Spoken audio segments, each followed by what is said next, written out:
Global entry, TSA Precheck. What's the difference? What are your options as a US traveler? Let's talk about them.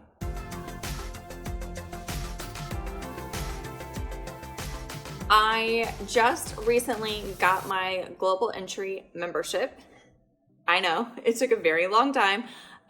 Considering that I worked for a study abroad company before this and then began traveling, it is a little ridiculous that I haven't had TSA Precheck or global entry for like the last, 5-6 years. But partly what held me back from getting it was just a lack of information. That's really what it was. So once I finally sat down and looked it up online, I realized, oh, this is really easy and I should have done this a long time ago. So today I just want to share with you a little bit about my experience going through the global entry process and some information on global entry and TSA Precheck. Let's start with TSA Precheck. What is it? So TSA Precheck provides expedited security screening processes for flights within the United States. So if your flight is leaving from the US and you qualify for TSA Precheck, then you get expedited screening. So this involves not taking off your jacket, not taking off your shoes, or removing any laptops or liquids from your bag. So exponentially speeding up the screening process at the airport. Now, on the flip side, global entry, as the name implies, is expedited screening when you enter the US from overseas. So you do have to be a US citizen, a US national, or a lawful permanent resident to qualify for global entry, but it expedites the customs and border screening process coming into the US from international waters. And the other benefit of global entry is that it includes TSA Pre-check. So you actually get both benefits with just the one application. Now, how much does it cost? So the TSA Pre-check application is $85 and the global entry application is $100. And this is as of March 2020. So those prices could always change in the future, but as of March 2020, they are $85 and $100. And again, global entry includes TSA Precheck. So unless you don't do any international travel and don't plan to do any international travel for the next 5 years, because that's how long both programs last, both memberships, then it's really in your best interest to just go ahead and do global entry. And then you get both included. And if you do go overseas, when you come back, you'll have that benefit. So the cost of the programs was actually one of the things that held me back from applying for it for a while. I knew it was about $100. And at my old company, I knew that our Amex cards covered it, but I did not apply in time for when that coverage happened. And we switched from Amex to Visa. And so I was like, oh man, I missed it. I just can't get it. And I literally never looked at it again. It did not cross my mind that other credit cards could cover the cost. So when I started researching this literally just a few weeks ago, there's actually a long list, and I'll post it right here. There's a long list of different credit cards that cover your TSA Precheck or global entry fee. For me, it was my Capital One Venture card, and it was really easy. I just made sure I paid for my application with that card, and within a few days I got an email from Capital One saying congratulations, we're covering the fee. You'll see the credit back on your account. So I didn't even have to do anything. I literally just had to use the card that I was already included TSA Precheck or global entry fee, and that got credited back onto my statement. So double check your credit card, look in the fine print, see if it is something that they cover, and if you can't figure it out, maybe just contact them and ask. Usually if you have a travel credit card of any kind, it's gonna cover the fee. So just double check. There's a lot more than one, which again, I feel so silly for waiting so long, but that was one of the things that kind of held me back.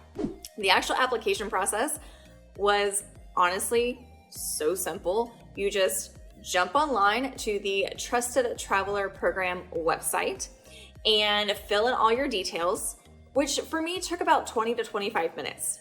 This was in large part because you have to have your addresses and your employment for the last 5 years. And I've changed a lot in like a 2-year period. and I was having to like search and look up old addresses that I really like could not remember. So make sure you have those details on you, but otherwise everything should be pretty straightforward and you probably already have it in your head, as well as your passport information. So do the online application, and then you're kind of just like in a holding period until they review it and they tell you what is next. For me, that only took about a week, so not very long. And then they sent me an email saying that it was time to schedule my appointment. And I want to say you have like 8 months, maybe longer, to actually schedule your appointment. So you have time. It's not something that's like gonna rush you. And for your appointment, you have a couple different options. So if you're not traveling anytime soon, you just wanted to go ahead and get the benefit, you can schedule an appointment most likely in your city or nearby your city. Most appointments are going to be at the major international airports. So DIA, JFK, LAX, whatever your closest airport is, that's likely where it's going to be. For me, since I was in New York City when I got it, I was actually able to find a Borders and Custom office where they have daily appointments, and I was able to just go and do that in person and not have to go to the airport. So just depends where you're located, what your options might be. The third option that you'll have is actually just scheduling your appointment when you're coming back from a trip. So my cousin recently was on her honeymoon, and her new husband, as they were flying back from Mexico, they just did their appointment on their re-entry into the US. And so they did their application and everything prior to leaving, and then scheduled their appointment for when they were traveling back from their honeymoon. So that is another option. So if you have a trip coming up and already planned, and you're going to be coming back to the US and say like the next month, go ahead and do the online app, get approved, and then you can schedule your appointment for your arrival back into the US because you'll already be at the airport. So I don't know how long appointments take in the airport. It probably just depends on how many people they have to see and screen. For me, doing it at the actual office was so fast. Like literally from the moment I walked in to the moment I walked out was probably 20 minutes, which was not what I was expecting. They took me up into the office, they called my name, they asked me a few questions, they took a picture of me and they took my fingerprints, and then they kind of gave me all the information that I needed to know, using my global entry and my known traveler number. And that was it. And then they took me back downstairs. That was kind of it. And I can see in my online portal that my application has been approved. And I was also given that known traveler number. So I kind of knew at that point that my membership was fine. Yes, so that known traveler number is the number that you need. When you're booking a flight for a domestic flight, you need to put that number in so that the airline knows that you have TSA Precheck. So that's what that number is important for, not just as an identifier that you are part of the Trusted Traveler program, but also for your TSA Precheck.